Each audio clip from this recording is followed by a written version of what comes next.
Hello, good evening, everybody, or wherever you are in the world. And I'm delighted to have Kevin back.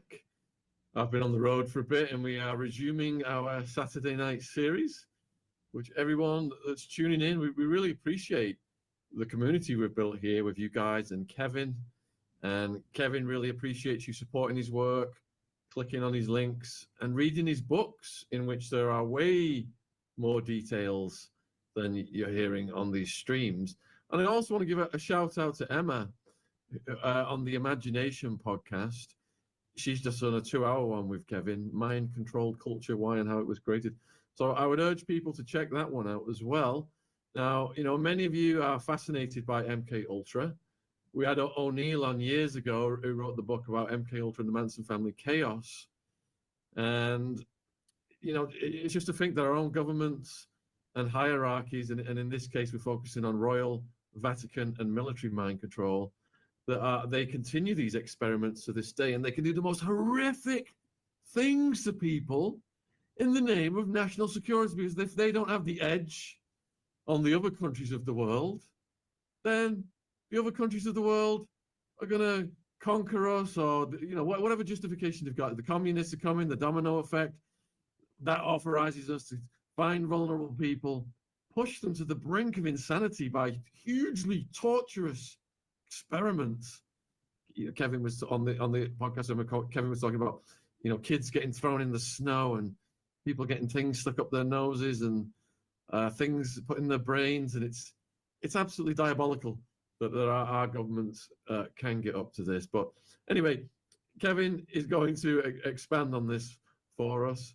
And Kevin, thank you for coming on. Should we just go over some of the basics? Because, I imagine some of the viewers are not familiar with MK Ultra, and you're steeped in the history of it, the Nazis, etc.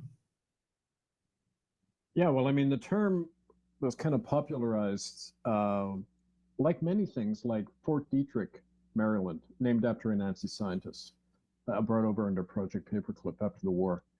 And MK Ultra was supposed to refer to mind control in German, MK, German, Ultra. And that's because the early experiments were pioneered by not only the Nazis, but just like with the sterilization and the eugenics movement to create a so-called master race, it actually originated among American psychiatrists in the late 19th century. And the Kaiser Wilhelm Institute in Berlin picked it up, and the Nazis popularized it in that. So there was this kind of like transatlantic community of mind controllers and eugenicists working, on this whole thing. But it became huge and went into overdrive right after World War II. As part of the Cold War environment created the perfect cover and camouflage, in the same way churches provide camouflage for a lot of these crimes. And under the guise of that, it became a major industry, and it's still thriving because it's tied into human trafficking, the whole culture of silence and that around all these heinous crimes that we've been documenting. So yeah, it's definitely kind of, that's the general context for all of it we're going to talk about. And years ago, when I read about it in a David Icke book, I thought this was preposterous. But in this day and age, MK Ultra now has its own wiki page, and it confirms, it starts out saying MK Ultra was an illegal human experimentation program designed and undertaken by the U.S. Central Intelligence Agency to develop procedures and identify drugs that could be used during interrogations to weaken individuals and force confessions through brainwashing and psychological torture. The term MK Ultra is a CIA cryptonym. MK is an arbitrary prefix standing for the Office of Technical Service, and Ultra is an arbitrary word out of a dictionary used to name this project. The program has been widely condemned as a violation of individual rights and an example of the CIA's abuse of power, with critics highlighting its disregard for consent and its corrosive impact on democratic principles. There's pages and pages and pages of it on Wiki now. And what first brought it to your attention, Kevin, in your own field? Well, I'll tell about that momentarily, but what I wanted to comment on that was that that's a classic government spin description. It makes it seem like it's a very narrow thing that happened in the past, and now we've acknowledged it and we're moving on, right? it was much broader than that, and it wasn't about simple interrogation. It was basically the military and government agenda was, how do you create the perfect robot, the unthinking soldier who is devoid of emotion and critical thinking and will obey orders that have application for government, any ruler anywhere, but also the military, especially them. So it is a much broader thing that's described there. The way I found out about it first, not only, like a lot of us, we have contact with this in everyday life, and even meeting people who've been through these things, where they often don't have a lot of memory of it. But I had the fortunate background of being, well before I went into the ministry back in the 1980s, I paid my way through university by working in the University Psychiatric Hospital, University of British Columbia, as a psych assistant, and also in the community mental health field. So I worked in halfway houses. And from people on the ground, I began to learn, this is like 40 years ago, people who had been through these programs, not only electric shock, sensory deprivation, and all this stuff, but hearing a lot of other strange things. I remember back in the 80s, I helped form a coalition to stop the formation of the Canadian Security Intelligence Service, which is like Canada's so-called version of the CIA, because they were operating under completely illegal secret legislation that nobody could know about. They weren't accountable in that. And at one of our rallies in Vancouver to oppose CSIS, a woman came in, she had this metal foil around her head. And she said, well, it's to stop the directed energy weapons. And everyone was kind of laughing because at that point we thought, okay, here's a crazy thinking she's being beamed. But as it turns out, she had been a survivor of one of these things. And she's the first person I ever heard that term from, directed energy weapons. So here's a kind of that's almost a metaphor for the situation we're in.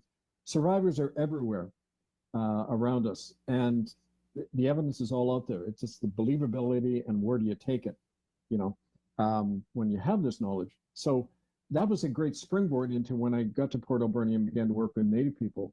Then the comments people were making to me when they were describing having gone through these death camps they call residential schools, almost every one of them would describe cultic aspects to what had happened to them. Children disappearing, being kept off in isolated rooms, ceremonies outside, Indian hospitals attached to the residential schools where children who spoke their own language would go in and be sterilized or be used in medical experiments. All of those stories were coming out along with everything I began to document as far back as 1992 when I began ministry there in Port Alberni. So it was a kind of plunge in the deep end on this stuff. If you work in a community like with Native people or any disenfranchised group, the evidence is everywhere in people's lives. We even began to get documentation of this from people, maverick investigators and that, who when they heard about me in the press would come to me with reams of evidence, stuff that had been, like with the residential school crimes, buried and just resurfaced by individuals, So that's kind of initially how I began to get into this latest aspect of it. People are asking about survivors. I did interview Annalie, who was an MK Ultra tunnel survivor. The link for that podcast is in the description box, and I'll put it in the live chat. And someone just asked about Manson and that. In O'Neill's book, he's showing how Manson, who'd done horrific crimes, anal, Attwood of a teenage girl, for example, and a plethora of other stuff, and just repeatedly they just released him and the Manson family because his handlers had him in this MK Ultra experiment whereby they wanted to destroy the view of the positive, peaceful hippie, the war protesting hippie. They wanted to spoil that, and they knew if they put rats and mice on not just LSD but meth combined, they would form marauding troops of assaulters, sexual assaulting rodents and cannibal rodents, and they would, all this mayhem would result. And basically that's what they did with the Manson family, folks. They put them on the amphetamines and the LSD and just unleashed them on society. So it was an MK Ultra experiment that worked out perfectly for the government. People think it was out of control, but it wasn't. They were allowed over and over again to get out of all of the charges. until it got to the point where they just went absolutely on a murderous rampage. Right. And Kevin, you were giving some frightening examples in your interview with Emma. Do you want to expand on some of those, the kids getting thrown in the snow, etc.? Yeah, well, just before that, I wanted to comment on the whole Manson thing, because I was actually approached not too long ago by a former CSIS agent called Grant Wakefield, who had been investigating the connection between serial killing and these experiments. He got tossed out of CSIS for doing that. They tried to put him in a psych ward himself, the usual thing they do. But he said he found that there was a definite connection. And in fact, there was a notorious serial killer of children called Clifford Olson in Canada. And they finally put him away. But he had been captured numerous times and then let go. And in fact, one of the things he was doing, literally driving bolts through the heads of children while they were still alive, pain threshold experiments. Pain threshold experiments were at the cutting edge of all the Nazi and MKUltra research in Canada, especially, because Canada was a big testing ground for a lot of this stuff. And as part of that, I'll show you, in fact, and I've got this all in murderbydecree.com. You can view this in chapter 1 of my book. The guy who investigated with the Dr. Pitts, Charles Pitts, and his parents had run residential schools. And Charles Pitts wrote, January 4th, 1937, these children were found naked in their underwear in the snow. And I cannot support a claim that they were trying to get home to their parents. It doesn't fit with the evidence. 2 days later, after the official inquiries happens, he says, no, they were fully clothed. They were trying to get home to their parents. So whether somebody put a gun in his mouth or whatever, he switches his story in 48 hours. In fact, what happened with these children was that they were part of pain threshold experiments in these hospitals. Like the Nazis did. You read about this at Auschwitz and other places. They take Russian prisoners of war, strip them naked, throw them out in the snow, and see how long they last. In order to see the limits of human endurance to cold for military application, for their soldiers when they're in winter and that kind of thing. So it came out of that. But it's the only picture that's ever been basically an early, pain threshold experiments that MKUltra was really all about. They were experimental. They weren't just creating sleeper assassins and spies and that. They were probing the limits of the human brain. And that's another part of this that I wanted to show you. At a place called the Nanaimo Indian Hospital, this is on military land, set up in conjunction with the churches that ran these residential schools. We went there in 2012 with a survivor. Now, his name is Kenny Quattel. He was one of the first Native people I met in Port Alberni. And Kenny had been, at a young age, he was being worked on in a hospital for spinal bifida. They drug him, take him out of the hospital. They tell his family that he died on the operating table. Then they take him off to the Nanaimo Indian Hospital, where he was held for 9 years in this one hospital. And under hypnosis and with a psychic investigator present, who was police accredited, she had been used in finding children in that. He helped draw this. And these are kind of our notes. And he said he viewed, that's a probe going up the nostril into the midbrain area of the brain. It's like the early lobotomies where they would go in under the eyeball here and stick a probe in, destroy all the ganglia, separate all the nerves here in the midbrain area to see. Well, in the words of the psychic investigator, this is what she says: the aim was to destroy critical thinking and emotional responses. They're frozen and incapacitated, numbing and immobilizing people into a detached yet functional state. So in other words, they're like machines. They don't have, you can't think critically, you can't have your normal emotion, everything that makes us human, severed right there through these experiments. And that was really getting closer to the purpose of these MKUltra experiments, how to create a population of robots. And there are 4 stages, and I want to talk about the stages historically of how this developed to the present day. But we can get onto that maybe in a bit. But. Yeah, let's please do that. But before we do that, as I'm listening to what you were saying, that's kind of thing what these people's sick minds reminded me of Jeffrey Dahmer, because he was trying to drill people's, move things around in people's brains and put things in people's brains and pick up people's brains to control them, wasn't he? To make them kind of, they would still be alive, so they wouldn't leave him. That was their thing. Don't leave me. Stay. Have another beer. And he thought he could just create these zombies that would be with him and not leave him. Well, you know, the old adage, if you're abused, you abuse others. Okay, so Clifford Olson, Jeffrey Dahmer, all these guys are survivors of these experiments. They saw children getting drilled like that. They saw live experiments, vivisection, all these other things on children. So they began to do it themselves, but they were deliberately released into the population as well. It's part of, as we, you know, a lot of people know now, you got to keep the human brain frequency in a state of panic and fear all the time, more easily conditioned that way. I mean, just look around us, right? Yeah. So what are the 4 stages then, please? Okay.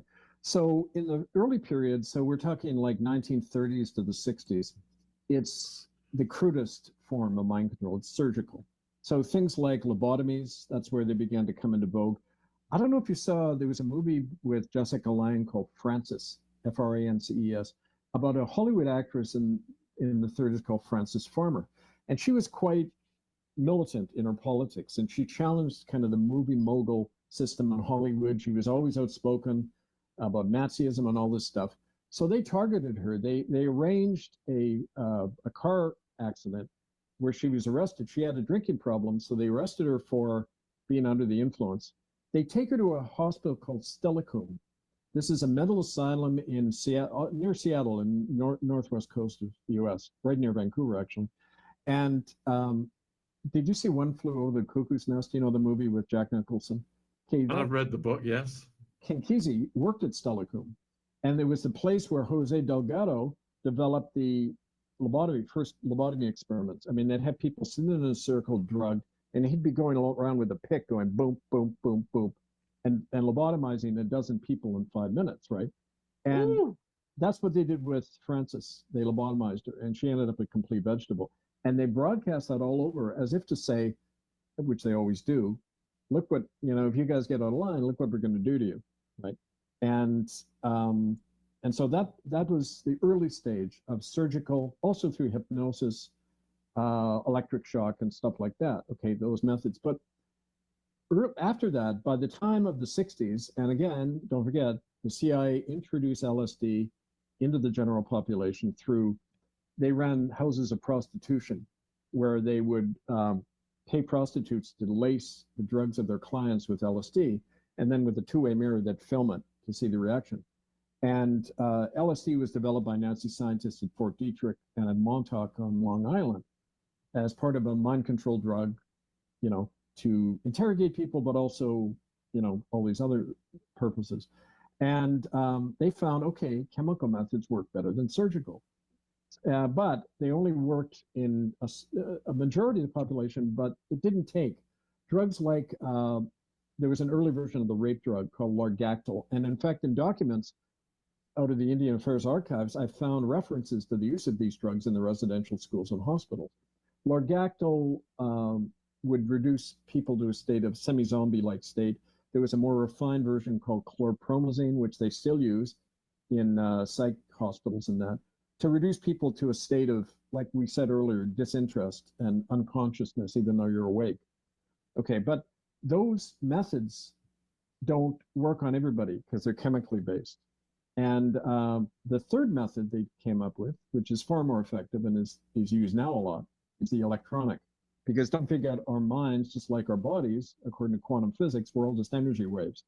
And every memory, every thought, every feeling we have exerts a certain frequency. As a matter of fact, it's called a Schumann resonance. You might have read about this. It's the natural frequency of the Earth. It's 7.83 hertz. That's the frequency of the human brain. We're in tune with Mother Earth naturally. But you can manipulate that. And for example, 7.83 hertz, the average hertz in the city is 60. So living in the city, you're ramped up to an unnatural state of, and then being on the iPads and that, it's even more unnatural because you're bombarded constantly. So the electronic means you can beam that any motion, any thought, you can beam it at people and affect their thoughts electronically. And in fact, they find that it works in over 98% of people, but with a certain percentage, it doesn't work. And I've got my own theories about what that is. It has to do with kind of more questions of spirituality and soul, in that there's a certain number of us who aren't affected by even that. But the fourth stage, which is more serious, is it's what we're experiencing now, and it's systemic. It's how to incorporate the human psyche and being into a big electronic matrix where we actually don't own our minds anymore, or a component, if you like. And that's what, I think we're dealing with now. But as part of that, could you put on the screen the images of that Dr. Wilder Penfield? Because I want to give you a specific example of who developed this stuff. Yeah, was that the first image at the top of the email? Yeah, there are a couple of them of him, actually. That's him. He was a Nobel laureate. He worked out of Canada at this next photo, which is the Montreal Neurological Institute, actually connected to what's called the Allen Memorial Institute. Yeah, that's Penfield. He was a guy who developed through brain surgery.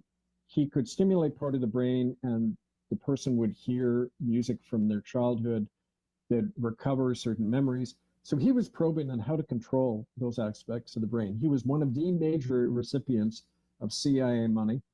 And there was an eyewitness who I sent you the picture of as well, Ann Diamond. She was a friend of mine.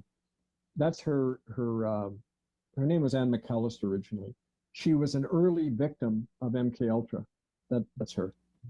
She's written a great book called My Cold War by Ann Diamond. She's a Montreal writer. And she and her twin brother were taken in and used by Ewan Cameron and Wilder Penfield. Now, Ann first connected with me when she heard my work. We've known each other over 20 years. She said when she was a little girl, she was brought in, and there was Dr. Wilder Penfield, this so-called Nobel laureate. And there they had just brought in cages of children, and most of them were Aboriginal. And she learned that they had been brought from the local reservation where the tribal council chief literally sold their own children to the government for these experiments. And she saw Penfield take these kids out experimental, and she said she even saw him strangle one of the children to death when he was fighting and resisting being used. And they were being created, just had a lot of neural and chemical research done on them to see, as part of the MK Ultra experiments, how do you wipe out a personality and recreate it? That was kind of the research aim. And so, like I say, it's funny, when I was talking to Anne the first time, she said, I can ride on a bus and spot survivors. It's a look in their eyes. I can we know each other when we see it. And she said there's a lot of us walking around, but they usually just end up on the street, drink themselves to death or whatever, but they're all the living witnesses to these things, right? Yeah. Let's just go over this a bit more slowly then. Yeah. Because we've got phrenology was kind of the precursor for this, and let me just show some images, some of the phrenology images. So this is from the 1800s. I think it started in the 1700s, but they've got the brain part mapped out. And that's a numbered one, but let me show you this one. So they've got all these different parts of the brain. Adhesiveness is one. We've got alimentiveness, amativeness, acquisitiveness, causality, cautiousness, combativeness, concentrativeness, constructiveness, destructiveness, ideality, love of life, philoprogenitiveness, and secretiveness. And they thought that the size of the skull. Can you expand on phrenology, Kevin? Well, as much as I know about it, it was the belief that the shape of the human skull and that was an indicator of intelligence, predilection to do crimes. It was believed that criminals had a different shaped skull and mind, and you had to work on their mind to make them not criminals anymore. And this led into a lot of eugenics theories, which has said, well, for example, Negroes have a smaller skull on average, therefore they're dumber. And of course, Northern Europeans, so-called Aryans, had the biggest skull and brain of all. It was tied into that eugenics argument that you had to eliminate people from the population the mentally retarded. For example, in America, there's a good book, War Against the Weak by Edwin Black, where he shows that the movement to create a master race began in America, went over to Nazi Germany, went back after the war, kind of back and forth. But Edwin Black in his book describes exactly that, how the early sterilization laws in 38 of the 50 states said if you had a child who was born with a low IQ, automatic sterilization, couldn't allow them to breathe. All the sterilization laws in Canada that were passed right at the same time the Nazis were in power. That's how a lot of Native children got sterilized in the Indian schools and hospitals. Virginia Baptiste, one of the eyewitnesses, said she spoke her language, she got a red tag, had to go lie under the x-ray machine, got sterilized. Her brother, and relatives who wouldn't go to church on Sunday got sterilized. It was a law in Canada, you could do that. So, well, not a law, but an act of the Crown, order in council passed secretly. So, I mean, it was part of that idea that you could determine everything by the size, the shape of the human skull, right? Yeah, so they'd allocated parts of the brain that they thought did this and that. Right. And then MK Ultra came along, and you've got stage one, where they're targeting parts of the brain. Is that what you said earlier? Yeah, well, of course, this was kind of what you're looking at was kind of a cruder 19th century thing. They found out a lot more about where, like that Dr. Penfield, who we showed, his whole thing was to find out what areas of the brain are responsible for what. And fairly soon they found out that the midbrain area is the one that was primarily responsible for critical thinking, the ability to have a will, a personality of your own, to be able to question things, question authority, say, okay, they say something, but is it true or not? Instead of just blandly accepting, what's official as the truth. All of that area is in the midbrain part, and that's the area they definitely targeted, right, for all these experiments. And in this first stage, where did they select the people from that they experimented on? Prisoners. It wasn't just children, but which they got. The churches had a program all over the world of providing children in return for funding to various drug companies, but also the military, the government, and prisoners, military personnel, like Ann Diamond and her brother were both children of a soldier in the Canadian Army. So military children are pre-adapted, following orders, having a stern domestic environment, more easily used. Native children, of course, were deliberately violated and consistently in these places, sexually and every other way, in order to create multiple personalities. Because if you're traumatized enough, especially at a young age, at a pre-verbal age, you tend to dissociate into multiple personalities. Perfect. That's exactly what they needed for these experiments. So it was all designed deliberately to create this traumatized personality who are then more easily manipulated. Right? So we've got 1,000 people watching live presently across all platforms. All of Kevin's links are in the description box, his books, his other broadcasts, etc. Please support his important work. We're talking about the different stages of MK Ultra. So if you have got any questions pertaining to mind control, whether it's royal, Vatican, military, etc., please put them in the chat. Please stick on the subject. And the first stage, they were going in the brain and poking around and doing stuff to the brain. What was the second stage again, Kevin? Chemical. So in the drug culture in the 50s and 60s, developing drugs like chlorpromazine, largactil, the things that would suppress consciousness and the capacity to act on conviction. And, it's called the limbic system in the brain. It's one of the unique things that even primates don't have. In the human evolution, in the brain evolution, us people develop this limbic area, which is empathy. It's compassion. It's like when somebody's down on the ground, you run over and help them. I mean, that area. And it's interesting because in psychopaths and sociopaths, that area of the brain is not really developed at all. It's the thing that keeps us human. Well, that was part of the midbrain area that was targeted, because they can literally get people who love one another to turn on each other and become aggressive. And a lot of the research over the last 50 plus years has been developing those chemical means to separate us from our normal personalities and the things that bond people together. And that's the chemical phase, which was quite huge, massive funding. So would you say that, you know, on one coast we had Timothy Leary, on the other coast, you referenced Ken Kesey earlier. Would you say that they were two of the principals, conduits through which the CIA flooded America with LSD? Well, I don't know about Ken Kesey. I don't know enough of his background. Tim Leary definitely was on the CIA payroll. In fact, he was an early consultant to the CIA about this in the Montauk experiments on Long Island. And like I say, out of Fort Detrick, Maryland, the main chemical warfare plant in America, staffed entirely by Nazi doctors who had pioneered this stuff under Mengele and others. And it's interesting, I should mention, we haven't mentioned the Vatican yet, but they were a major conduit for this. They still are in terms of funding this research and everything. But they had a long agreement with the various drug companies and the military to provide children. So I wrote a play a few years ago that got banned on 3 occasions because it was called The Land of No One. And it was the play looks into the real life story of this Dr. George Darby, who we call Dr. Oliver Pierpoint in the play.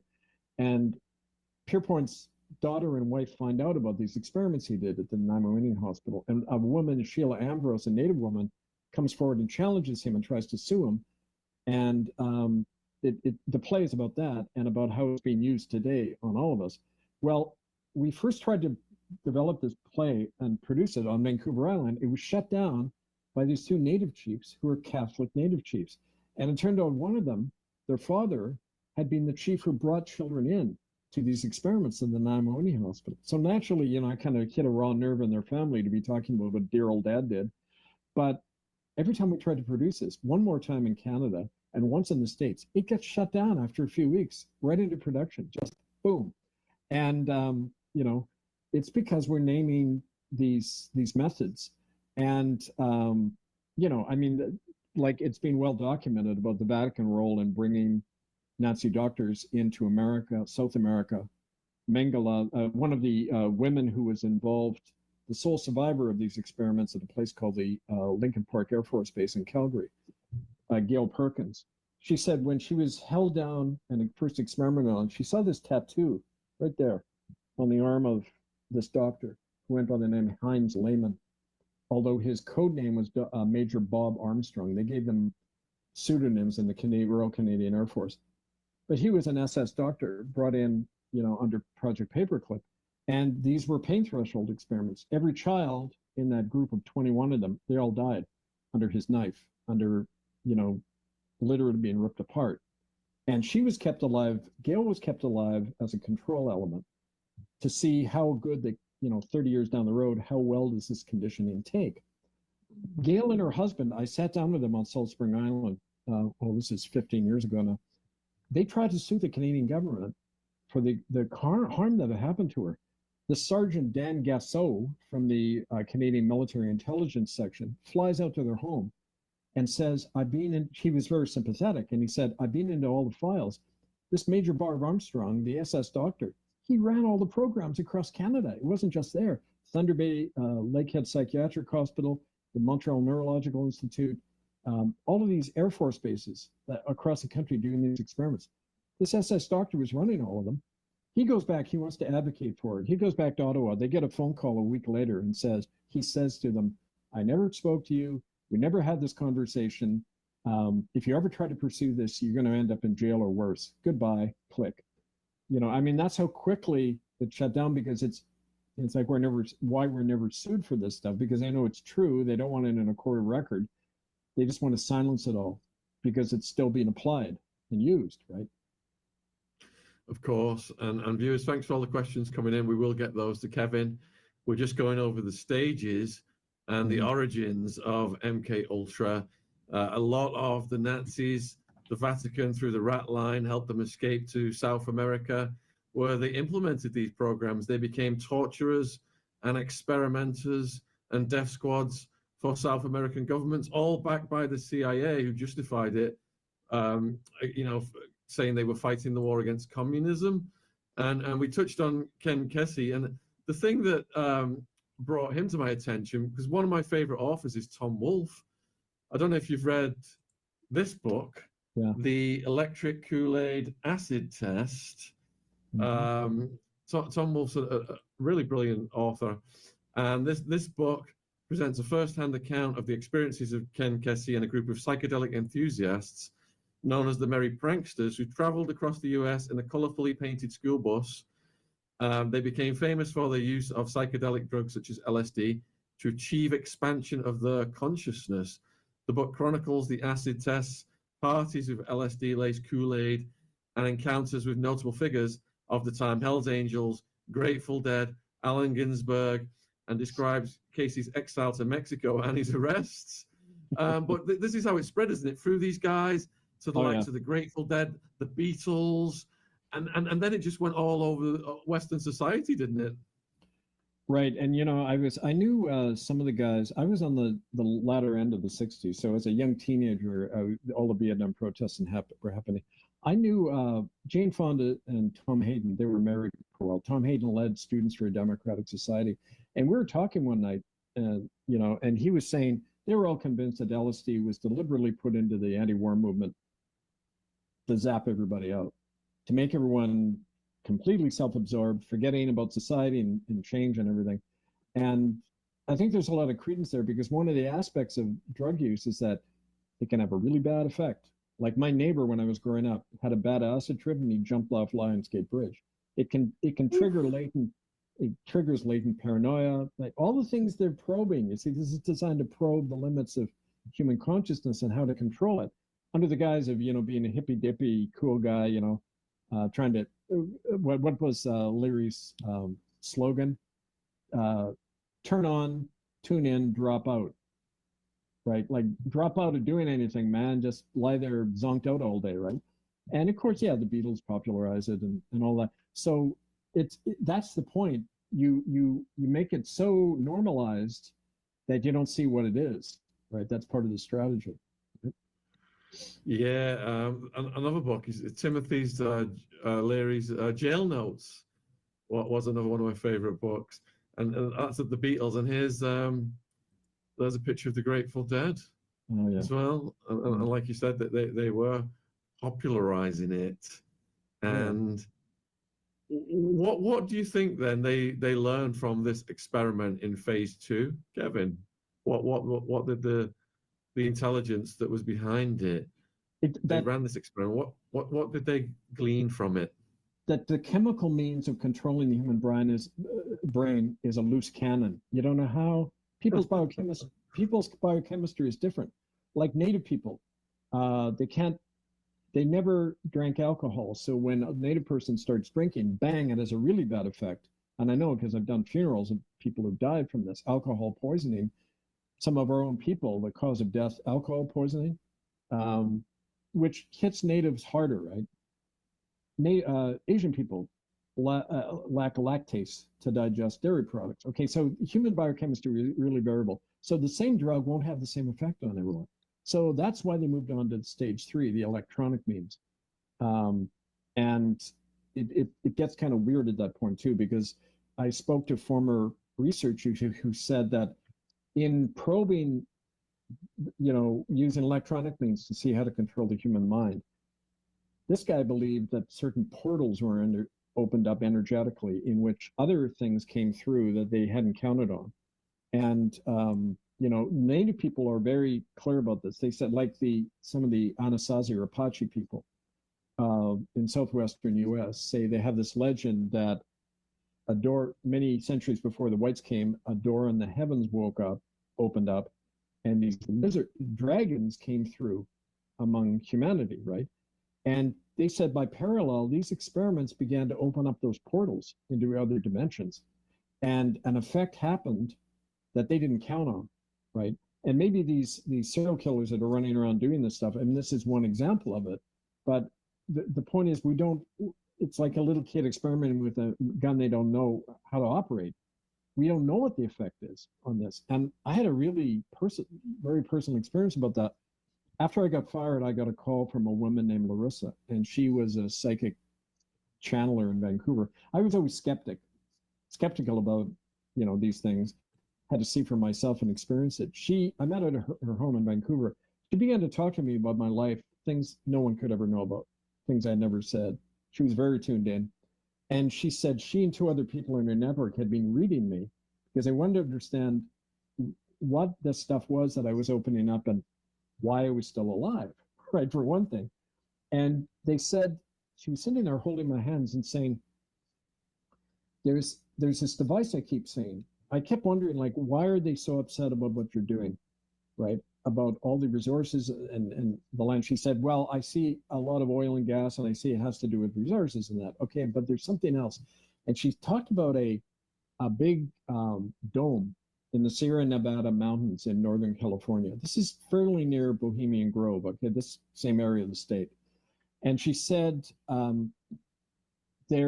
it's a form of psychic weaponry that they stole from the Soviets, who were kind of leading this research in psychic weaponry. And she said they've opened portals that they don't know how to control.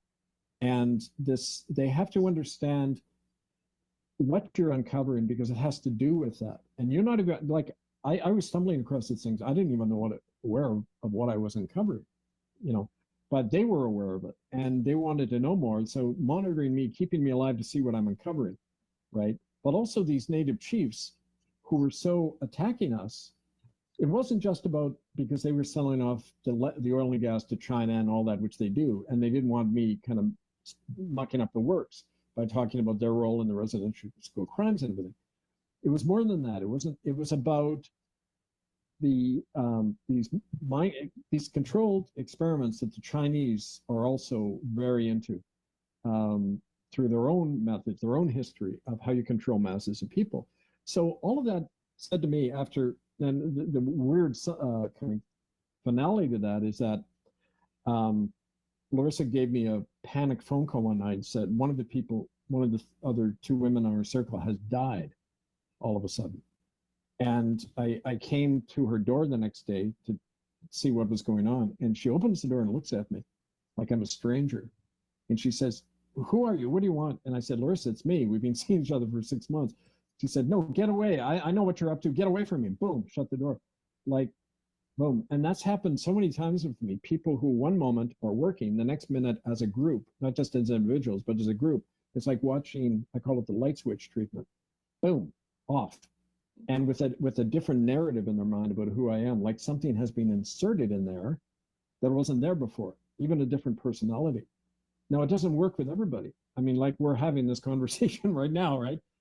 So whether it doesn't work because there's a natural resistance, like, natural immunity to these things, or whether we're kept, allowed to do these things so that they can learn more, who knows? But that kind of manipulation on that level is also happening. So I didn't want to make it seem like it was just zapping people electronically. It goes deeper than that. It's more systemic, more existential, I guess you could say. Right. So I'm looking at some of the most famous cases of the earlier stages of MK Ultra. Yeah. And with Rosemary Kennedy, eldest daughter to Joseph Kennedy, as a child, she exhibited development delays. In her young adult years, she was becoming increasingly irritable and difficult. In response to these issues, her father arranged a lobotomy on her in 1941 when she was 23 years of age. The procedure left her permanently incapacitated and rendered her unable to speak intelligibly. She spent most of the rest of her life being cared for at St. Coletta, an institution in Jefferson, Wisconsin. The truth about her situation and whereabouts was kept secret for decades, while she was initially isolated from her siblings and extended family following her lobotomy. She did go on to visit them during her later life. And they're also saying that Jackie had electroshock as well. And on this list here, we have got famous people who had electroshock. We've got Ernest Hemingway. He underwent ECT at the Mayo Clinic in 1961, shortly before his death. Kitty Dukakis, wife of Michael Dukakis, is a vocal advocate still for ECT. sharing her experiences with the treatment and overcoming depression. Lou Reed, the musician, received ECT as a teenager, which he later claimed induced multiple personality disorder and a lasting hatred of psychiatrists. And then Judy Garland, oh, yeah. she had ECT as well. Any thoughts on these? Oh, yeah. Well, it isn't just the celebrities. I mean, don't forget the former Prime Minister Justin Trudeau, who single-handedly signed over Canada to China. His mother, Margaret, Pierre Trudeau's wife, she was an early inmate at what's called the Hollywood Hospital in Vancouver, where they did early MKUltra experiments. Margaret Sinclair Trudeau, had ECT at a young age, lots of a whole chemical regime she was on. And she was wingy. I mean, she used to do really nutty things in public and that. But all three of the Trudeau children were also taken to the Hollywood Hospital. We know that from nurses who worked there. I published this a number of years ago. And a former nurse who lives up in Kamloops now said she saw all three of the children brought in the early 1970s. They were all put in segregated rooms and worked on. These are like Manchurian candidate future prime ministers. One of the, Sasha, I think, one of the children died in a skiing accident. It's what you do in the cult. You sacrifice, usually the eldest child, but any child. It's a sign of cultic activity, right? And both Justin and his dad, Pierre Trudeau, prime ministers, both of them were Jesuit educated. You know, I mean, it's like the connections are pretty apparent. And they destroyed all the evidence of the Hollywood Hospital after it got closed in 1974. But I mean, it was part of that MKUltra network. So we've got the brain, we've got lobotomies, we've got chemicals, we've got electroshock. What was the fourth? Well, I think, you know, what's going on now in terms of the incorporation of the human race into really what I think is a new organism. It's a cybernetic organism where the human energy field and mind are directly incorporated into an electronic network. And people don't have their own, not only their own minds anymore, but their own lives. And now I ride on the buses a lot, and I just watch, especially the younger generation, right? They got their iPad devices, but you'll notice they never put them away when they're not using them. They hold on to them like this and hold them close, usually to their chest. And they're being incorporated into that energy field. And you look at them when they're not looking, 98% of the time they're looking at it. And when they're not, their eyes are dull and lifeless. There's no emotion. There's no consciousness there. And I mean, it's not accidental. This is a bigger incorporate. It's the ultimate genocide. It's omnicide. It's the destruction of the human race. And, you know, that's the challenge now. What do you do about it? When people are operating in that electronic field, how do you get out of it? And, you know, literally just turn it off. But that's a big problem. For the older you get, the easier it is. I mean, people of my generation, that we're not particularly wedded to that. We weren't raised on it, but the young generation has been. And through the various techniques, you know, we've talked about in previous shows and that, but you know, that's the real enemy now, this latter stage. It's their final solution, you know, to human independence. And that's danger that's threatening all of us. So what's more dangerous then, Kevin? Is it what they're watching on these devices, or the fact that they've got, you know, they're sleeping with these devices and the microwave radiation is being absorbed and it's affecting the natural biochemistry and energy fields? Or is it a combination of all of these things? Yes, and it's also the whole super immersed in. And you know what I say to people? Best thing to do, anyone can do this. Get the hell out of the city, turn off all the devices. And remember what I said about the 7.83 hertz, the natural rhythm of the earth is the same as in our brain. You just go lie on the earth in a real nature area, not some park in the city, but out in the country. And you lie on the earth for half an hour. It takes usually 20 minutes to 40 minutes to deprogram. And you lie on the earth, and after a while, you're doing fine. You feel fine, you're happy, you know, it's like watching children run around and laughing and rolling around the hill together. It's like, wow, we're human again, right? And nobody is so plugged in that they can't return to it. We're not that far down the road yet in this, right? So that's part of our natural resistance we can do to that. And, you know, that's first step, I think, for anybody. So Anna's wondering, are they also monitoring everybody through these devices? Always, everything, everywhere. I mean, it's an interesting story about that. You might have heard of this English philosopher, Jeremy Bentham. And Panopticon. The Panopticon, yeah. His body, you probably know this, but his body's stuffed in a case in the University College in London. He's just sitting there in a case, right? And a little guy with a hat on, right? It's funny. But he came up with this model for a prison called the Panopticon. And it's a circular tower, and all the cells face inward. And the prisoners regulate themselves because they know they're all being watched. And that was a model for society. He said this can apply to city planning, to everything. So all the TV cameras, Panopticon means the all-seeing eye. And if we all think we're being watched, we'll regulate ourselves. And we're afraid all the time of we might get punished by this unknown little man behind the big mask, right? And I remember when the cameras first came out in Vancouver in the 70s, people were trashing them. They'd be smashing them, they'd be painting over them, saying, you don't have the right to film me. What are you doing? And now everybody does it, right? Being assimilated into that. But the monitoring is totally institutionalized now. So the only way to get out of it is to get out of it. And, you know, I just think it's still within our capacity to do that, right? We need to. So it seems like the government has a fallback whenever they get caught doing something. For example, in this country, with these assaults on the ladies here, the government's complicit in. They're saying, well, we've learned from our mistakes. This happened in the past. We've made changes for the future. It just seems to be the same crap over and over again. And from the very beginning, when I read the definition of MK Ultra, you said it's just evolved. It's not been closed down. It's stronger than ever. So could you expand on that a bit, please? Well, it's the basic question that every ruler has always ever had. How do you keep people in line? And historically, it was done through violence and fear. You'd hang somebody up in the gibbet. You'd have public hangings in Charing Cross, right? I mean, but fear alone doesn't work. In fact, fear breeds resistance. Repression breeds resistance, and there's a lot of examples of that. So what they can't figure out is how to make it absolute, right? Because, and the example of the Panopticon, Jeremy Bentham found that the Panopticon prison didn't work in certain circumstances. And where it didn't work is when the prisoners stopped looking at the central tower and just started talking to each other. Okay?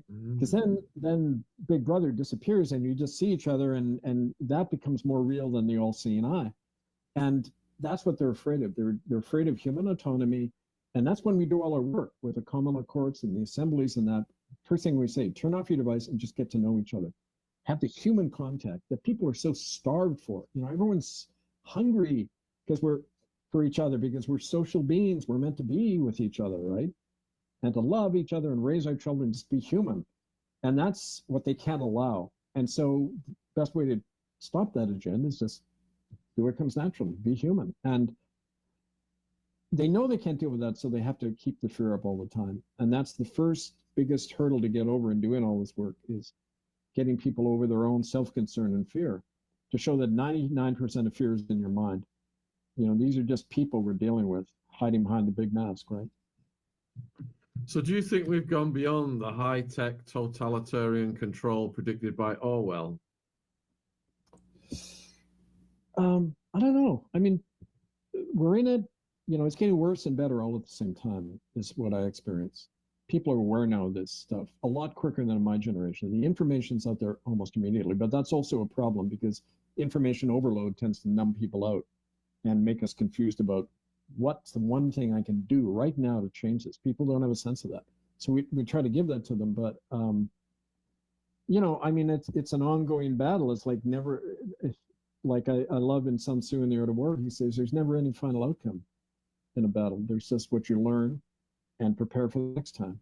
So there's never going to be there will never be a final defeat or final victory in this stuff. It's life. It evolves and changes all the time. And we have to move with what's happening to be aware of what's really going on, not what we're imagining is going on, right?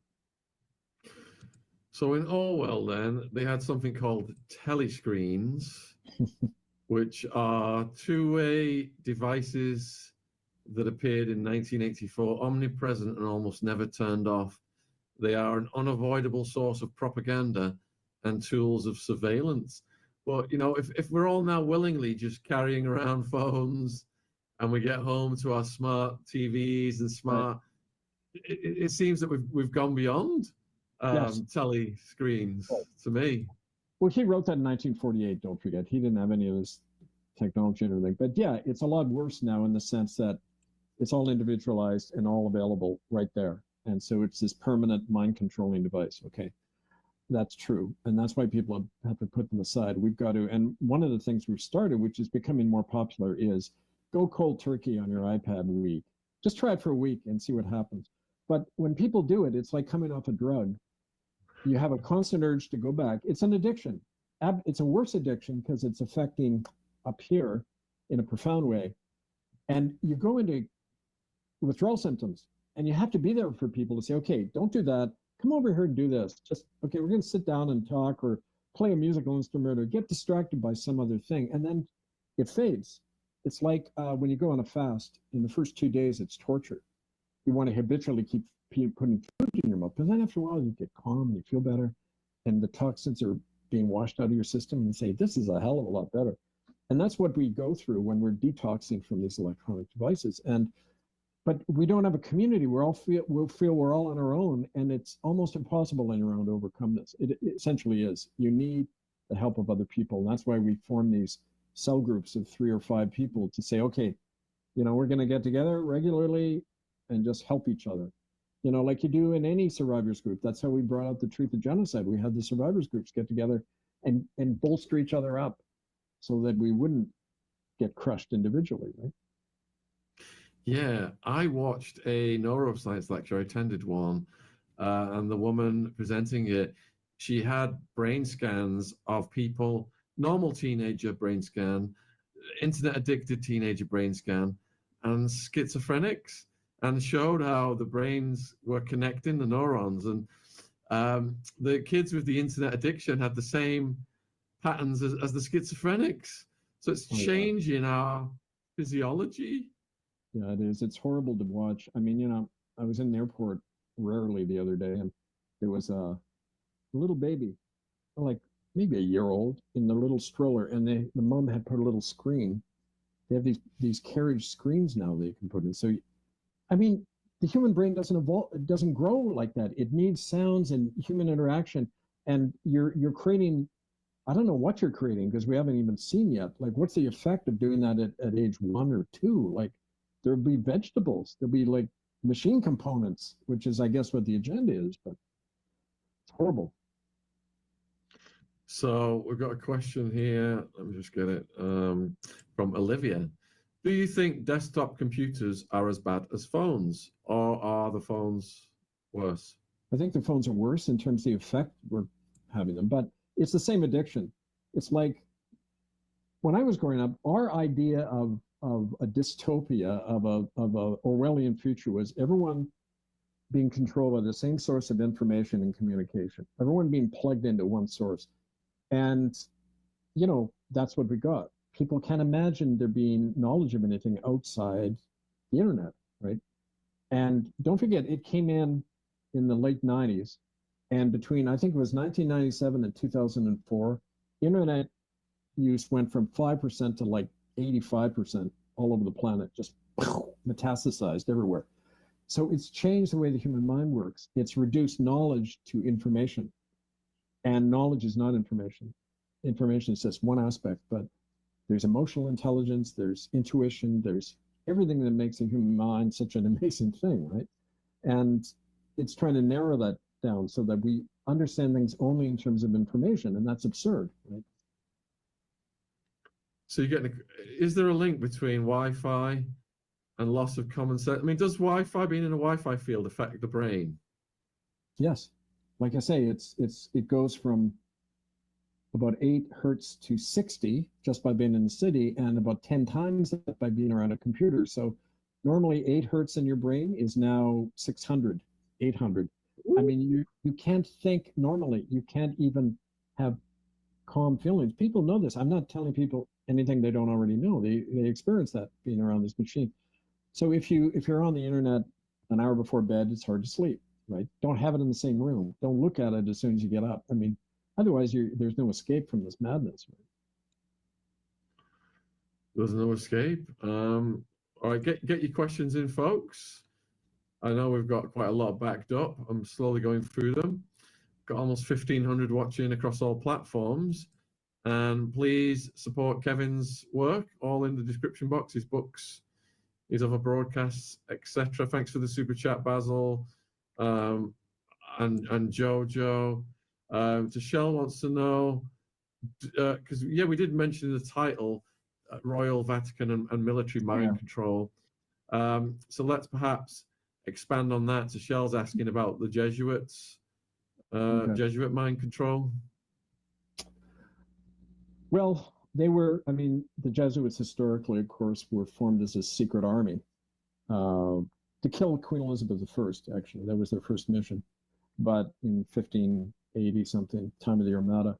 But they developed techniques early on that were later applied in these so-called residential schools in indigenous people all over the world, where they would target the children of rulers, and they would take them into special schools, these Jesuit schools, where they're brainwashed. And Ignatius Loyola, the mercenary soldier who founded the Jesuits, said, "Give me a child for 7 years and he will be ours for life."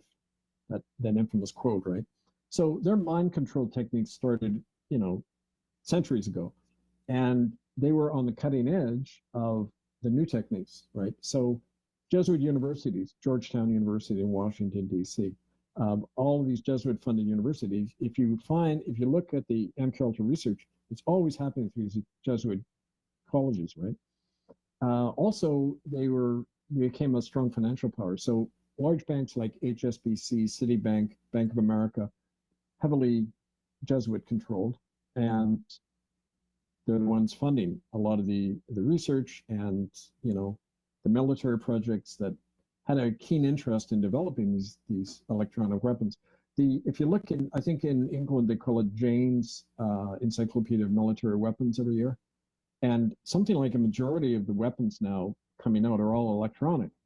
And you trace the origins to the companies, and they're often Vatican Bank affiliated corporations. So I mean, the Jesuit ties direct, and of course that involves all the so-called royals, because there's no, especially ever since the Holyrood Agreement in 2010, the Church of England and Rome are pretty much melded now, and share all of this stuff. So I mean, it's kind of, that's in general their piece of it, right?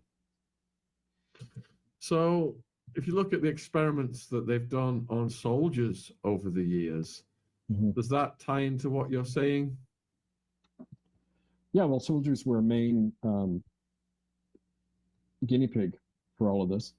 They, because they're already regimented. You take look what they do with soldiers all over the world. You grab them when they're 17, 18 years old.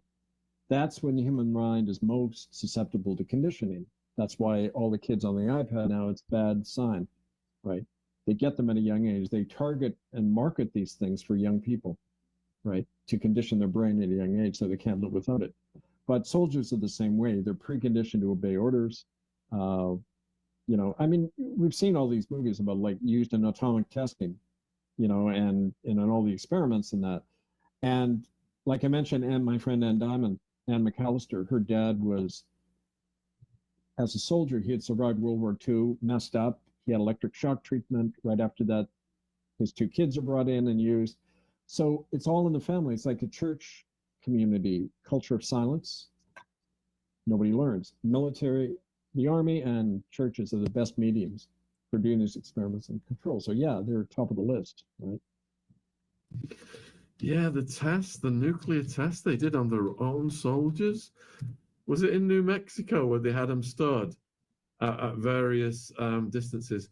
So it says here, between 1952 and 1967, over 20,000 UK military personnel participated in nuclear weapons testing in Australia and the South Pacific.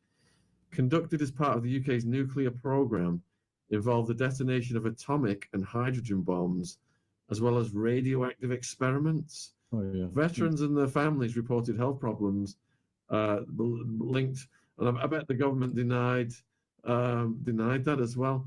But there was experiments in America as well, wasn't there? Yeah, all over. I mean, you know, there's that movie, The Atomic Cafe. It's a documentary, and it shows there's one scene in it where you see this mushroom cloud in the desert, and these soldiers all getting out of the trenches and walking towards it. And this briefing that's happening before, where the officer is telling these grunts, well, you know, there's heat, there's blast, and there's radiation. And of all three, radiation is the least damaging, you know. So go ahead, boys. And they're all marching towards the thing. Just horrible, criminal, okay? But not only that, not only the soldiers. In the early 1950s, the U.S. Air Force had a project, I forget the code name of it, but they laced the clouds over 50 North American cities with radioactive isotopes to study the long-term effects on the populations. So in Winnipeg, where I grew up in central Canada in Winnipeg, I had 11 uncles and aunts on my mom's side. 7 of those 8 men all died of cancer. And they were all living in Winnipeg at the time. And there was no history of cancer in our family. Okay. So yeah, oh, well, you learned the radiation kills people in the long run. Great discovery. It wasn't an experiment. They were doing it deliberately, right? Because once the population finds out about that, what's the effect? Oh my God, they can do anything they want to us. We're all guinea pigs. What can you do about it? They've slaughtered us for generations. The effect of that is to enslave people even more. And so it's a long-term mind control, right? Yeah, and changing the physiology of people and creating premature deaths. Professor Hamamoto calls them downwinders. We've got a super chat question here from Basil, and that is the truth in danger if we can't perceive it? Well, the truth is never in danger. It has a life of its own. It exists whether we see it or not. And I believe it has a force in history that brings down tyranny anyway. It helps when people embody that truth. But I do believe there's a hidden hand in all this stuff. And the more we learn these things, the question is not let's learn more horrible stuff. We know the nature of the system to do this. It's criminal and murderous. And if we don't change it, then we're as guilty as the people doing it, right? And that's truth embodied, not just as a nice idea. We got to embody that truth, and otherwise the future is too horrible to imagine, right? Question from Anna. Do you think Jesuits are tied to MI6 and DARPA? Probably, or Jesuit influenced. I mean, it's like with the Mormons, right? Why does the CIA and FBI recruit so many Mormons? Well, they have almost as much money as the Vatican Bank. What was it, 269 billion the other day they found? But the Mormonism was started as a social engineering project, see how to control people. I mean, they admit to that. So, I mean, yeah, they recruit out of reliable populations, and who's more brainwashed than someone raised in the Jesuits, right? I mean, that's part of the case which we haven't talked about. We've talked about before, the case being brought in September against the present Pope Leo and his involvement in these cultic ceremonies. I mean, it's designed to weed out who's willing to take part in these things and who isn't, and then they're the future Pope, right? I mean, it's the way the system is set up to just weed out any honest human elements, right? Yeah. So the next question is from Nathan. What about Western public school circular brainwashing enter the transhuman psyop? Yeah, well, I mean, it's lots of people who know better have been talking about that, about that whole agenda.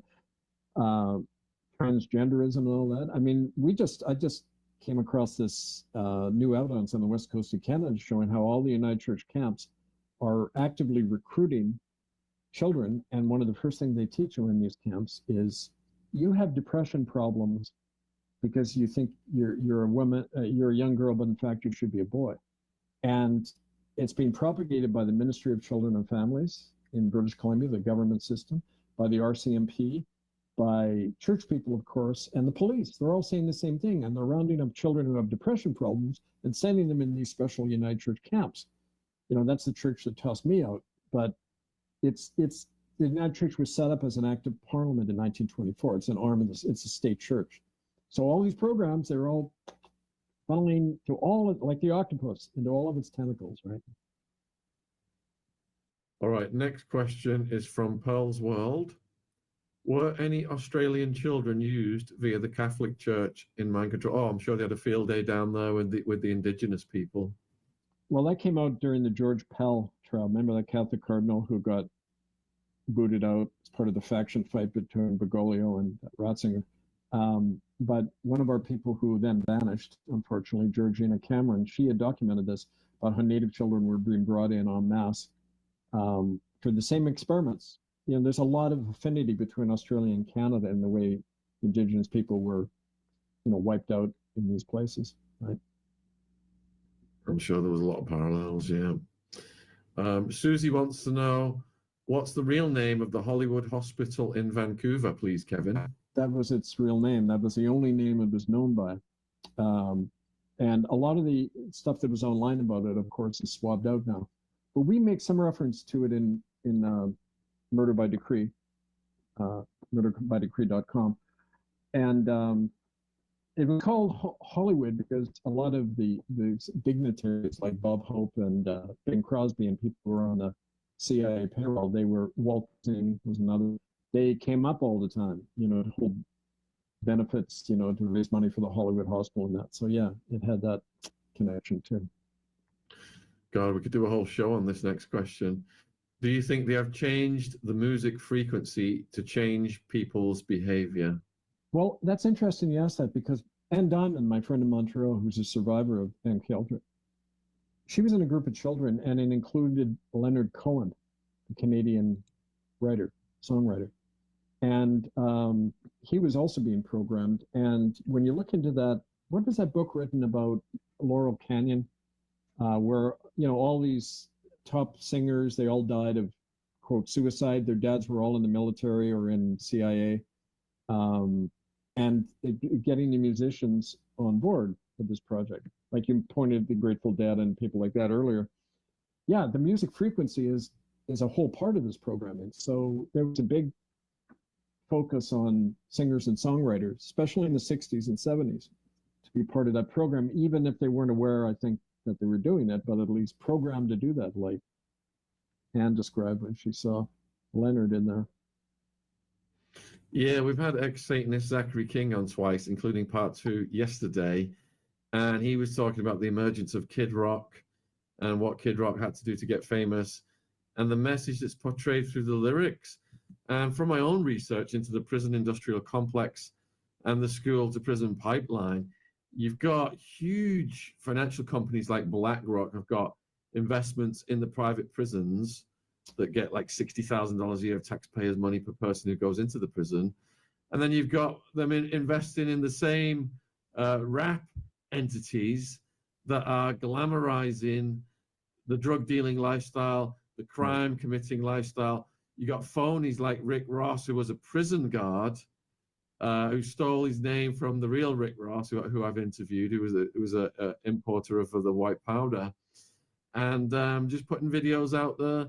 So they're indoctrinating these young people. It is a form of mind control to go out and commit crimes and just go straight over to the prisons where they're making tens of billions a year, the contracts.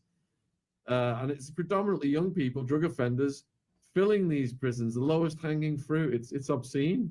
Shaun, we got to talk more about the whole private prison thing because, not coincidentally, this has just opened up in the work I'm doing with people in the States. Yesterday, I spoke to 2 guys, and their friend has just been given 100 years in prison. 25 now in Texas and all over the states, you get automatic 25-year sentence if you miss a court appointment. Hello? You know, he wasn't even notified of these appointments, and boom, he's in jail for 100 years. And of course, Texas has more private prisons. This GEO, one of the big private prison corporations, and it's a big growth industry, as you know, right? So Trump's Attorney General, Pam Bondi, is a former lobbyist for the private prison. So they lower, you know, they do away with all legal standards and due process. They leave it up to the judge to sentence you for the rest of your life for nothing. No due process, no nothing. And they've got this huge slave industry. It's a slave market all over again, right? So we should. Yeah, I'd love to learn more about you, what you know about private prisons and that. Compare notes. I've written a series of books deconstructing the war on drugs and mass incarceration. They left a loophole in the Constitution saying that slavery was abolished except for people convicted of crimes. So they just started criminalizing people and getting them in the exact same areas they were working in when they were slaves. But in the context of what you just said, 100 years, $60,000 a year. If anyone could even live to that that long, that's $6 million transferred over to the prison industrial complex, just like that, client for life.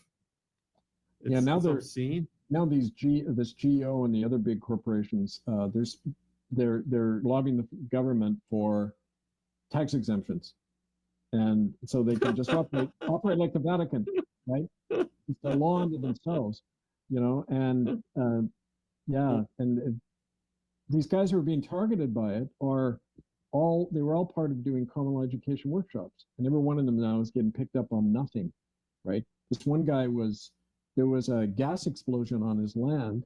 Next thing he knows, all these paramilitary people are attacking him, shooting bullets through the window, and they accuse him, of shooting back when he didn't even own a gun. It's complete, just setting people up to fuel this system you're talking about, right? It needs a never-ending source of fresh meat to go into it. Right. Professor Hamamoto's left a comment. Suzanne Leonard Cohen, about a programmed woman. Judy Collins covered the song. She was in a Manhattan sex cult called the Sullivananians. Have you heard of them, Kevin? I think I did. Unless I'm wrong, it was named after William Sullivan, who was one of the founders of the CIA. So it had MK Ultra kind of connection. Yes. All right. So the next question, and thanks for that question, Reese, about musical frequencies. The royals did. Didn't Queen Elizabeth have a sister that was institutionalized early on in her life? Now, it was even portrayed in The Crown. Bog, Katie, these family members that were institutionalized by the royals. Anything to add there, Kevin? No, I just knew about Margaret. Didn't know about other ones, but. Okay. Does Kevin have any details about Leonard, Kille? No, I'm sorry, I haven't heard that name before. No, I've not either. What really happened to brother Michael Trudeau? Avalanche. Nobody ever found. Does that make any sense? Yeah, no. To tell you the truth, I'd have to look it up. I can't remember. I just know that it was interesting because when we're working in Holland with Toos Nieuwenhuis and others who survived the 9 Circle rituals, who'd been born into the cult, some of the Dutch royals who were named as participating, one of the guys, I forgot, he was a brother of the president now, King Willem Alexander. He died in a skiing accident, and you see this again and again. It's like almost a code word for when you're eliminating one of your own family for these cultic activities, right? Wasn't Ram Dass another one who was instrumental in the LSD era? Richard Alpert or something, his name was. He was, again, like a chemical professor at Harvard or one of these places who kind of, went the guru trip, but I mean, it's right, more of the same. Do you know anything about the MK Ultra Super Soldiers program? Not enough. I've read references to it. The thing is to try to find eyewitnesses on this stuff, which is really hard because people are programmed, right? They have a self-destruct programming. I found that with the residential school survivors. Sometimes people would talk and then they go kill themselves because it's wired in to not share stuff, right? So if people want to learn more about the super soldiers, I recommend you watch one of my favorite documentaries ever called Madness on the Fast Lane. I mean, they're not identified as super soldiers in this documentary. It's a BBC documentary. But there's many theories that that's what they are because no one has explained their behavior to this date. It's about 2 sisters, Ursula and Sabina Eriksson, Swedish sisters. And it just starts out with them on the motorway, the M6, or the freeway, as you call it in America. This is May 2008. And they're running into traffic at speed. And the cops get called out. And they're literally they're getting run over and crushed. And then the cops come, and then one just jumps up and starts fighting the cop. And this is just the beginning of it. And it just gets more and more insane all the way throughout it until people are unalived. And there's no explanation for the superhuman strength of these sisters. And they bring all kinds of psychoanalysts in at the end, because the twin sister, polyado, all these different theories, a puff of madness as to how they behave like this. But there's a leading theory online in the conspiracy research community that they were indeed super soldiers. But you can watch this, the actual footage of them running into the traffic and just bouncing off and throwing cops around. These women are just throwing the police around. It's absolutely insane. All right, so Tracy wants to know, Kevin, how can we warn the population about the dangers of having a digital ID? There surely must be MK Ultra in a different form. Well, there's a tendency to look at one scale of the dragon and not the whole beast. And we can point out these different manifestations of it. But when you do that, we're doing people a disservice, because we're not talking about what's causing it, the big source of it. So I think more important than talking about an aspect of it is to say, here's where it's coming from. Here's the agenda. We need to break out now, and help people start doing that, even in a small way. Because of course it's all part of this, but it's not MK Ultra anymore. It's the nature of the system. It's metastasized, so it's aimed at all of us now. Next question is from the Utility Muffin Research Kitchen. So it can be said MK Ultra never stopped, it just continues under various names. What is a list of those names as a trail, seeing as the MK Ultra is 50 years ago? I think he's asking for more contemporary categories. Well, it doesn't really have names. It's the only names allowed out. It was like that picture of those kids, who were frozen dead. The only names allowed out are official spin names. So why even use them? They're designed to distract. When it's like Aristotle said, when you know the nature of something, you'll know you can predict accurately its actions. You know what you're dealing with. So I keep saying, know the nature of the system. That's what you need to know, not the different nomenclatures and descriptions, right? Yeah, by definition, any contemporary secretive programs are going to be kept secret. Thanks for the super chat. CIA's BCI Annie Sumo on Substack has great information on Hollywood, as does Jay Dyer. We'll have to get him back on. He does some good talks on this. All right, so Phoenix Rising, does Kevin know about the live broadcasting of the Picton murders? I hadn't heard there were live broadcasts. I heard that they had been filmed, because these are the serial killings on the west coast of Canada, which is a long tradition. Oops. Well, while Kevin's sorting that out, don't forget to check out Kevin's links in the description box. Yeah. So the Native people have been disappearing for generations, but the point is, and they still are, this Picton brothers, they were the fall guys, the Lee Harvey Oswalds. They were the body disposal crew. The killings were happening at a different home involving prime ministers, top people who were actually engaged in the killing, and the snuff filming that was going on as well. It was a snuff film studio. And we even know where these studios are in Vancouver. We've been documenting them with the help of police and everything. And they move around a lot, but they're always under kind of official covers. And so, yeah, I mean, it's part of the system. Going back to our earlier episodes now, ask Kevin what he thinks about the graves at the Kamloops Indian Residential School in Canada.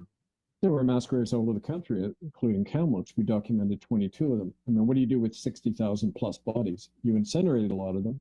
One of the principals at the Anglican school in Brentford said, we're forced to bury children 2 and 3 to her grave. We got the documents, everything, but starting around 1968, the RCMP and the churches began destroying all the graves. And we've also got letters about that documented. In 2022, I believe it was, they staged a so-called dig. The reason they had to dig is one of the band council members, the Kamloops Band Council in Kamloops, leaked to the press that they had found more bones. So the band council and the RCMP, in other words, the serial killers themselves, step in and say they're doing a dig, although they never let anybody look at it. They never release the results, and they say, yeah, we found 215 children. But okay, but who did it? What did they die of? It was just a fog put around it. But then you saw that number 215 everywhere. And now people wear orange shirts saying, remember the 215? Well, what about the 60,000? You see, it was a psyop designed to discredit and de-emphasize what we had brought out and create a new narrative. And the narrative, and now it's getting so bad in Canada, people are saying, well, there were no mass graves. Let's see where they are. Well, they're all destroyed, guys, by now, pretty much. But we showed the process and where they were buried and all that. In 2010, when we released the first list of mass graves, not one media, not one cop, not one activist, online group did a thing about it. Showed absolutely no interest. Now you can show interest because it's the official government spin, so you're permitted to think about it. And that's what the whole Kamloops fiasco is all about. And it's worked. People now don't remember anything about what we had brought up, pretty much. So it's, again, MKUltra, part of the memory swabbing that has to happen every few years, right? Danny wants to know, do you believe that Manchurian candidates are currently walking amongst the general population? Of course, but they were an early stage of this. Just look in the mirror and you'll see a Manchurian candidate, frankly. We're all being influenced by this. We're all being guided in our actions, you know, or inactions. So, I mean, start at home, right? Starting with your own situation. Don't know if this is possible to estimate, or it might be reaching here, Shakina. Do we know how many people have been impacted through MKUltra programs worldwide? Well, it was huge, you know, in the millions, but now, like we say, because it's generalized into the whole way the system operates, we're all being affected by it, impacted. But there was some brutal experiments done by the Japanese on the Chinese. Right. During wars that paralleled, what was it? Unit 321 in Manchuria. That's it. Read some books. Sorry, go ahead. I was going to say, read some books about that unit, folks. You think the Nazis were bad? Bloody hell. Well, they were also used Allied prisoners of war, and a lot of Chinese civilians in that, and just vivisected. And okay, so the chemical experimentation on that was also happening in Canada. At Suffield, Alberta, they had chemical warfare testing done on soldiers and children before World War II and not just after, right? So Canada and Nazi Germany had a defense sharing agreement and experimental sharing agreement before the war ever broke out. Mackenzie King, the Canadian Prime Minister, was a real fan of Hitler, like a lot of the British elites, right? And so a lot of the stories we get were from the 30s, not just post-World War II, right? For these Nazi experimenters. Including the royals were fans of the Nazis. All right, so Kathleen, related to them, Kathleen wants to know, do you know about the CIA connection to the Robert Monroe Institute using the HemiSync? No, I don't even know what that is. HemiSync? I don't know what that is. Never heard of it. What about the secret space program? One woman was a participant of this program at a young age, and they used her to multiply her personality. I've not heard of that either. No. Okay. What was the Canadian Nazi doctor's tattoo of? Do all the cult members have the same tattoos? The SS had any member of the SS was branded right there with a tattoo. And we got information from one of the offshoots of the Simon Wiesenthal Center in Vienna, who had documented, according to SS tattoo number, who it was. And we cross-referenced that particular tattoo that Gail Perkins saw at the Calgary Air Force Base. And it was this Heinz Lehmann, who was brought in under paperclip, who worked at Thunder Bay Medical Center, Lakehead Psychiatric Hospital, and to develop chlorpromazine and some of these mind-controlling drugs. All right, next question is, thank you for Super Chat, Mark. Firm handshakes, appreciated. And we have got, let's see, Susie wants to know, what do you think is going on with all the missing women in the Highway of Tears in BC? China, more and more, it's Chinese run. Now, the Highway of Tears is old, because it's northern BC, and it's always sat on a lot of resources. So, you got to terrorize people off the land. It's the oldest game in the book. But in the last 20 years, China is switching from coal to liquid natural gas. BC and Alberta have a lot of that, oil and gas.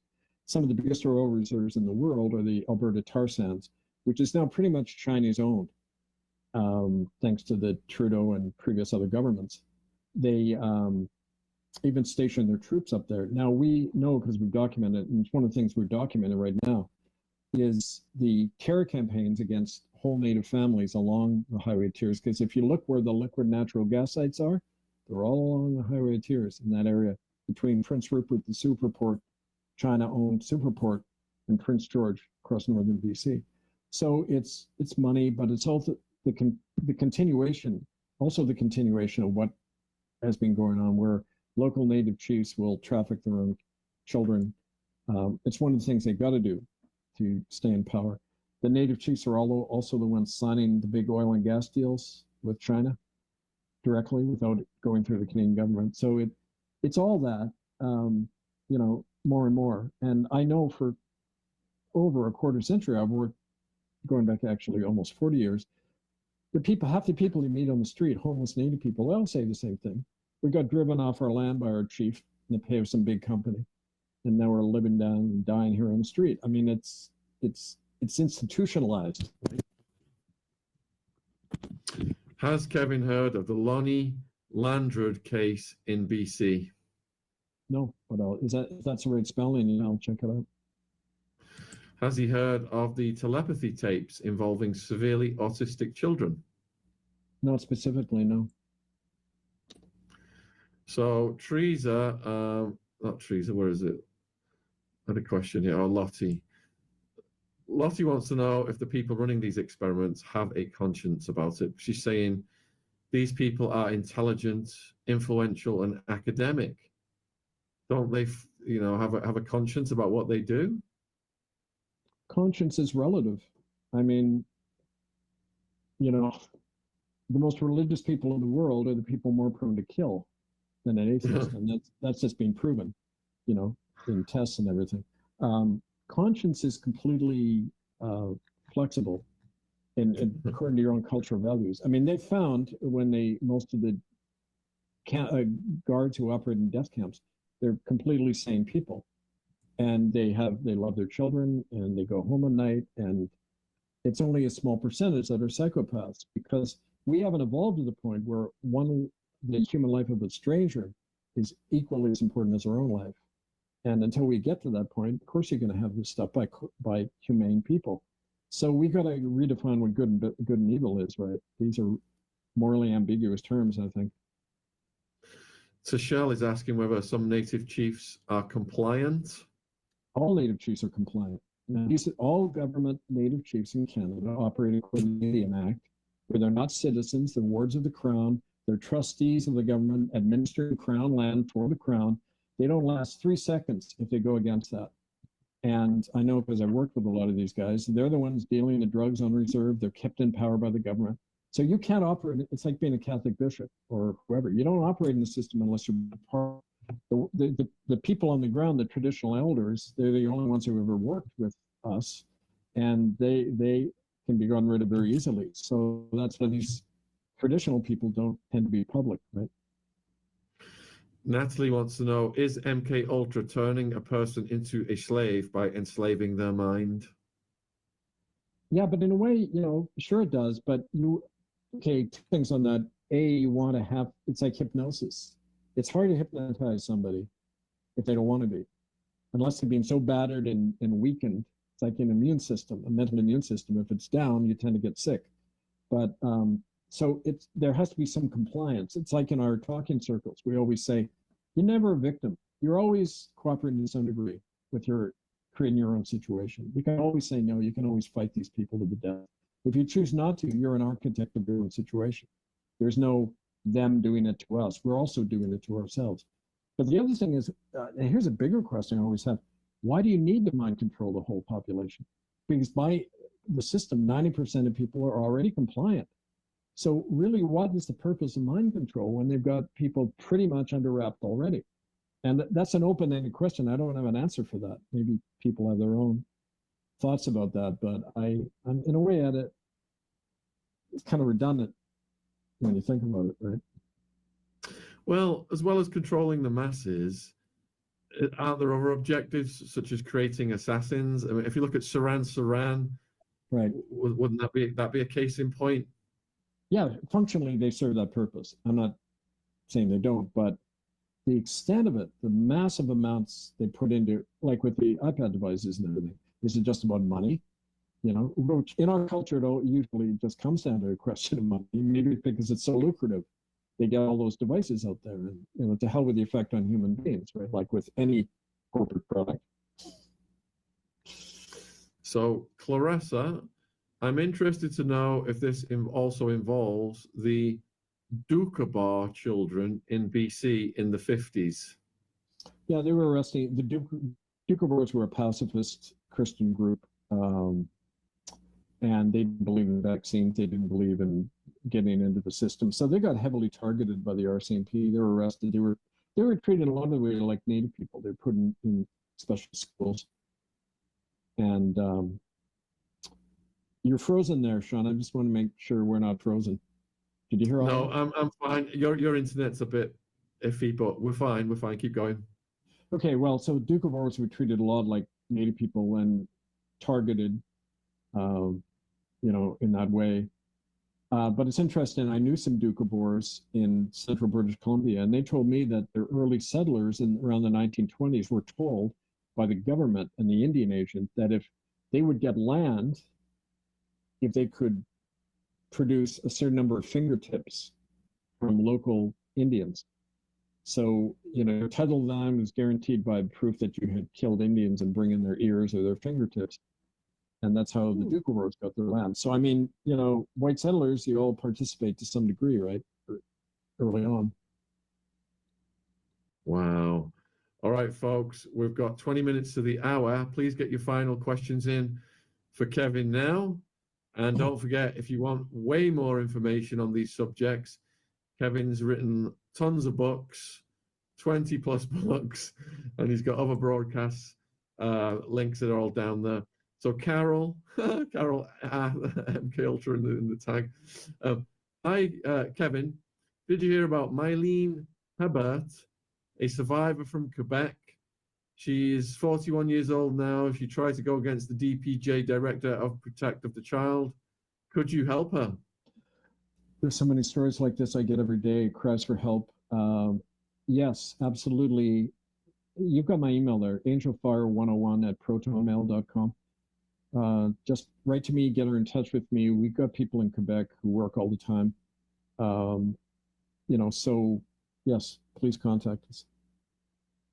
Yeah, we've interviewed a few people who were in prison with Saran, and they questioned him, and Saran just had no knowledge of what he'd done. And then you're in a catch-22. If you can't say you did it and take responsibility and say you were sorry, then they never let you out. All right, next question then. Let's see. How much? Oh, here we go. Where do I find your books in German? The ones that have been translated yet? Unfortunately, the only book in German is there's a version of Murder by Decree, and I've done a lot of articles, and some of our Unrepentant, our first documentary, I think, has German subtitles. Best thing to do is write to me, and I'll you know, put you in touch with people who know more about that. Thanks for the super chat, AJ. Should we be afraid of Neuralink? What is that? That is the Elon Musk. I'll give you the definition of it. Oh, where he's linking the brain. Prince of Darkness. Yeah. Neuralink is pioneering brain-computer interfaces. That's how it's being sold, creating a generalized brain interface to restore autonomy. And they're saying it's for unmet medical needs and to unlock human potential. Founded by Elon Musk, 8 scientists and engineers. It was launched in 2016 first Right. reported in 2017. Okay, so that's a name for what I was talking about earlier, the interface and integration into a cybernetic organism of the human mind and these electronic systems, right? That's the Yep. enemy. That's the agenda. That's the omnicide agenda to exterminate Homo sapiens. You know, make us Homo machina. Getting asked the big question here: who's at the top? There isn't in a system like this. There isn't anyone at the top. It's a self-perpetuating corporatocracy. People come and go, you know. And anyway, people involved, people in charge, you never see. You know, you see their hand puppets. You see the people who you're supposed to see, but no. And I don't think it's about individuals anyway. It's about a whole system we're in, right? How you dismantle. Have you heard of Russ Dizdar book, The Black Awakening? No. Sounds like a good one, though. I think we might have had Russ on, or I spoke to Russ at one point in time. Is there anyone in the Vatican that can be trusted? That's from Shannon. There are people at the lower level of the Vatican in administrative capacity in the Vatican Library who've given us really important information.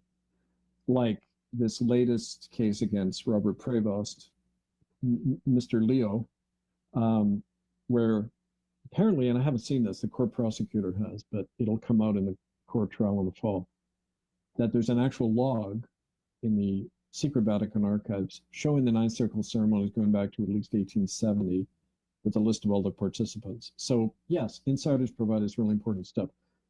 Within the clerical hierarchy, of course not. You don't last more than at all if you're at all honest and you're trying to bring this stuff out. So, you know, I mean, I have personal experience of that. Does Kevin see a link between Canadian, Indigenous, and Deuteronomy curses? Well, that was a justification all along, not just in Canada, but Vatican-led genocide from the beginning. In Deuteronomy, it says, when you enter the land God has given you to possess, you are just to destroy all the inhabitants, men, women, children, animals, everything. Do not worship, follow their customs, destroy every one of them. It's the prescription for genocide, religious-led genocide. Thoughts on spiritual prayer practices to counteract the evil in the world? Well, it's a whole topic in itself. It's kind of hard to get into that. I did. Yeah, I mean, it's personal. So, you know, I remember one of my friends, Ganta Nato Horn, she's a Mohawk elder. I was on a TV interview with her, and they said that, talk about Native spirituality. She said, I can't, because the minute you put it into words, it loses its power, it loses its meaning. It's the unspoken, right? It's like anything very beautiful in the world. It's like the day my daughters were born and I helped deliver them. How do I put that into words? How do you put into words that you love somebody, right? Like you can't.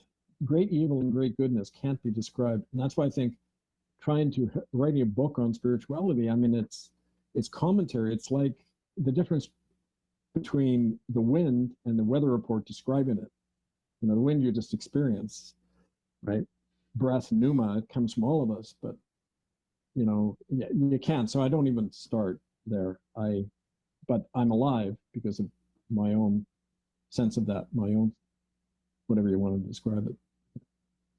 What's your best book on the Ninth Circle? There hasn't been a good book on the Ninth Circle. There's a lot of evidence about it. I don't think anyone's done a book yet on it. When are you going to do one? Well, the thing is, to do a good book on that, you have to be quoting witnesses. And the fact of quoting witnesses puts them in extreme danger because the opposition isn't stupid. They'll know from the comments who it is, and they'll be gone, right? So it's a difficult thing to do. I mean, so anyway, I'm open to any suggestions about the best way to do that, you know. What about the Sellafield plume on the civil population? I mean, that happened here when I was a kid, I think. Radioactive material was leaked from Sellafield nuclear site in Cumbria, which had environmental and health impacts, contaminated the Irish Sea and nearby populations. These are periodically, they have these leaks, don't they? Yeah, like I said about the U.S. Air Force seeding the clouds. I just don't understand how the population put up with this stuff. That's a whole question itself. Why do people go along with the system when they know it's killing them? right? It isn't just about apathy or feeling helplessness, because, if you know your back's to the wall, it's a natural human instinct to fight, just as it is to defend your children to the death. But when those things are missing, then yeah, the soul is being really tampered with in a big way, right? Why has the monarch's portrait been removed from Canadian courtrooms? Well, it hasn't. The flag has been removed from Canadian courtrooms. The only symbol now in Canadian so-called courtrooms, and these aren't courts of law, they're administrative tribunals that operate outside the rule of law. But the only symbol in there now is the Crown of England, City of London image, the corporate image, not any Canadian nationhood. Why can't the public go into areas of the Vatican, and why do we just accept it? Well, because there's all sorts of horrible things going on, and because the evidence of these things is buried in the secret Vatican archives, and they are a power unto themselves, like anywhere in the world. They can do whatever they want. So you're taking your life in your hands if you go in there, unless you go in with a big army. Do you see a forever breakdown in the family? Yeah, it's meant to be destroyed, and I think it's working pretty much. Does MK Ultra and the care homes overlap? They prey on the people from care homes for experiments, don't they? Absolutely. That's a big recruiting ground for a lot of these experiments. But it's beyond MK Ultra now, just a lot of the stuff. Yeah. Have you heard of the Hitler Project in South Africa? No.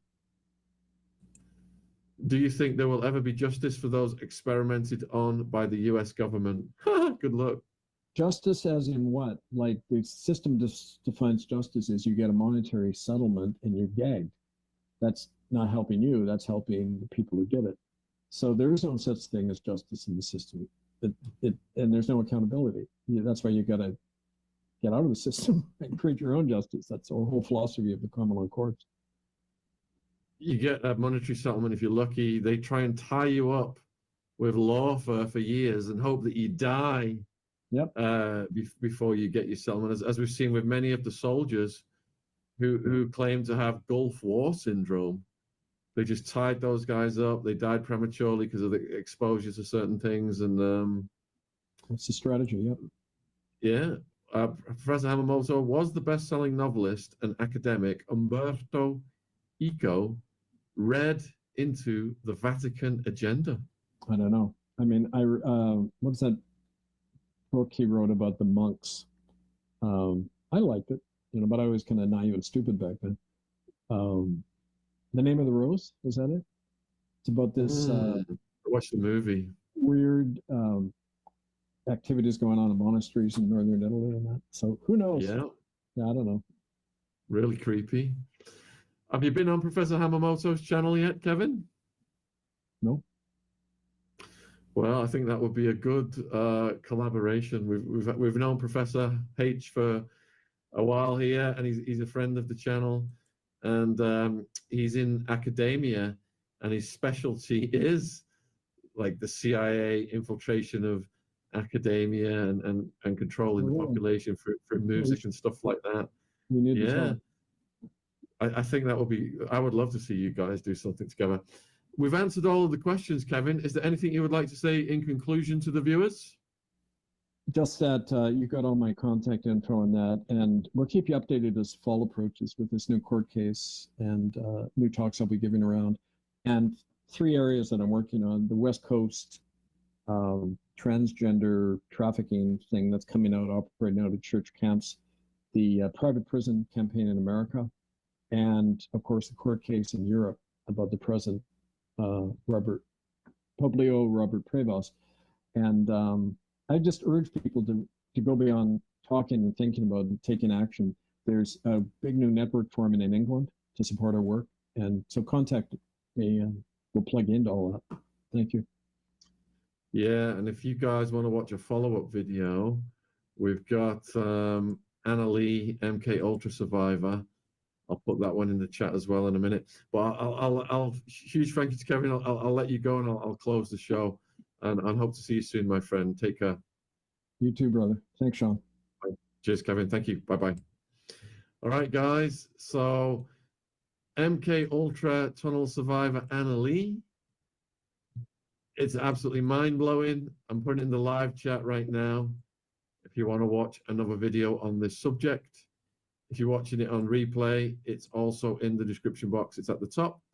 We've got links to Kevin's other parts as well, of which there are many. We've got Kevin's website. His email is down there. You don't need to email me anymore. If you want me to forward your email to Kevin, you can email him directly. And you've got some of his other broadcasts. We've also got Zachary King, Ex-Satanist, Part 1 down there. But yeah, I really enjoy these live streams on Saturday evening. I'm speaking to Lionel right now, just trying to finalize the time with him. Would love to get Professor Hamamoto on. And we have got a new guest called Gawain Towler coming on to talk about Keir Starmer destroying the UK and whether civil war is coming. That's on June 30th, 2 p.m. UK. I do believe that is Monday. And we've got loads more content coming up. Thanks for tuning in, guys. I'm going to go and chill. Ah, there's Professor Ham. I'm going to go and chill with baby Ziggy. And Daryl, I did forward your email to that person. So hopefully you will get a response soon. And let me know if you can come on as well. Would love to get you on. All right, I'm going to end this one. Go and chill out with baby Ziggy and Jen.